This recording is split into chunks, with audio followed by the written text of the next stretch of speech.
My name is Jeremy Flagg, and I am the cover villain. I'm here to talk about the concepts behind the cover.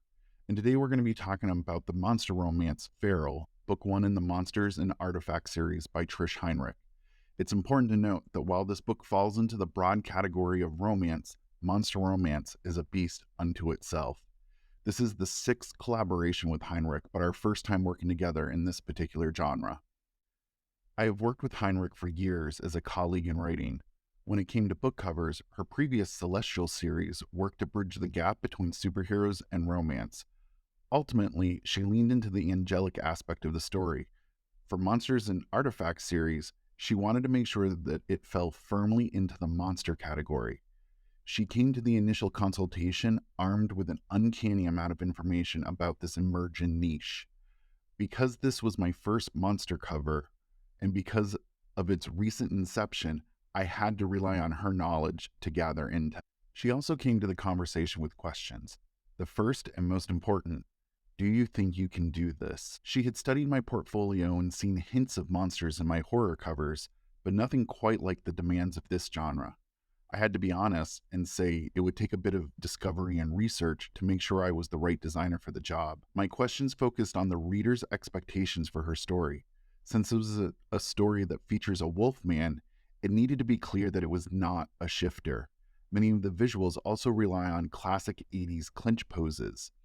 The last part of the conversation revolved around the level of sexuality present on the cover and how it would be perceived by the Amazon filters. Once I had this, it was time to research best practices. Several elements of this piece had to come together at the same time and required a dozen tabs open while researching. A classic clinch pose had to be at the center of the design. A deep dive into 80s romance novels turned up a handful of poses repeated time after time.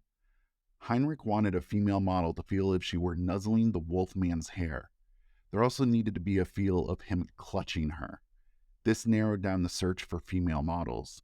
The female model needed to have her head turned, leaning into a man who could later be removed. Once she was selected and her partner removed, we could move on to the most difficult element of the cover, the Wolfman. Stock photography for werewolves is extremely rare. This is even more so for creatures who appear upright with wolf-like features. There is a single model that meets the requirement of a Wolfman. I knew I'd need to rely on it, but because I wanted something bespoke, I reached out to Mae Downey at Kick-Ass Renders and asked for a custom pose. With a mock-up sent to her, she created a custom DAZ model to use for the monster model. There is always a challenge when blending computer-generated models with photographic models. Making two individuals that do not belong together appear as if they occupy the same space requires correcting shadows and having them influence the fabric or hair of their partner. The female model's arm is a composite of 4 different arms necessary to hold the wolf's head. Once the composition is in place, we can begin manipulating the style. Heinrich wanted to teeter on the verge of illustration, and because of that, the female model had the skin smoothed to the point of almost appearing flat. The dress was expanded to create more fabric for a punch of red, and this required a smudging effect to achieve the painterly style. The background for monster romance only loosely informs the novel. More often, it is placed on the cover to generate a mood. I wanted to go with some iconic symbols that might relate to a wolfman, a church spire, a moon, a wrought iron fence. These all help give a feeling of isolation. It also adds a bit of scandal to the intimacy happening in the inferred cemetery. Monster romance has overt sexual themes, and we wanted this at the forefront of the cover, but restrained it in a more sensual manner. The last element to be included were the fonts. Heinrich strategically picked names that related to the monster element, but also had a carnal aspect to them. Her series banner is a play on the words monster and artifacts and creates a unique sigil. But what needed to stand out the most was the title, and thanks to the short word, I could make this the dominant typographic element. The light bursts are used to break up the black behind the lettering and allow the light to bleed onto the red of the dress.